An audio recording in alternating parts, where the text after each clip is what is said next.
ఆదిత్య తన రూమ్లోనికి వస్తాడు. రూమ్లోనికి వచ్చేసరికి అక్కడ చిట్టిగాడైతే కింద పడిపోయి ఉంటాడు. అది చూసి అక్కడ ఉన్న ఆదిత్య అయితే, రే చిట్టి ఏంట్రా నువ్వు కింద పడిపోయావో, నిన్ను కానీ మీ అక్క ఇలా చూసిందంటే చాలా బాధపడుతుందిరా అని చెప్పి ఆ టెడ్డీ బేర్ని పైకి తీయడానికి ఇలా వంగుంటాడు. వంగినసరికి బెడ్ కింద అయితే ఒక ఫోటో ఉంటుంది. ఏంటి ఆ ఫోటో అని చెప్పి తిప్పి చూసేసరికి అలేఖ్య ఫోటో ఉంటుంది. అలేఖ్య ఫోటో చూసి ఆదిత్య ఒక్కసారిగా షాక్ అయిపోతాడు.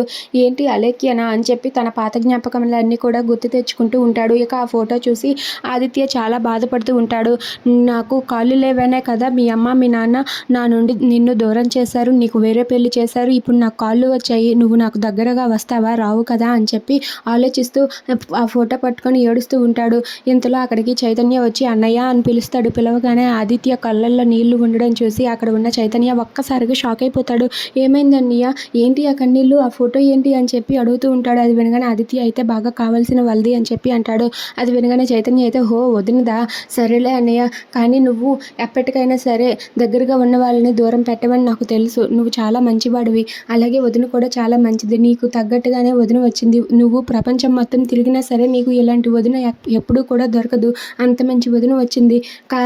కాబట్టి నువ్వు వదిన దూరం చేసుకొని ఆ గత జ్ఞాపకం గుర్తుకు తెచ్చుకొని దాన్ని మాత్రం దగ్గర చేసుకోవని నేనైతే అనుకుంటున్నాను. నువ్వు మంచివాడివి అన్నయ్య, మంచి వాళ్ళకి మంచిగా జరుగుతుందని చెప్పి అంటూ ఉంటాడు. If you like this video please subscribe our channel.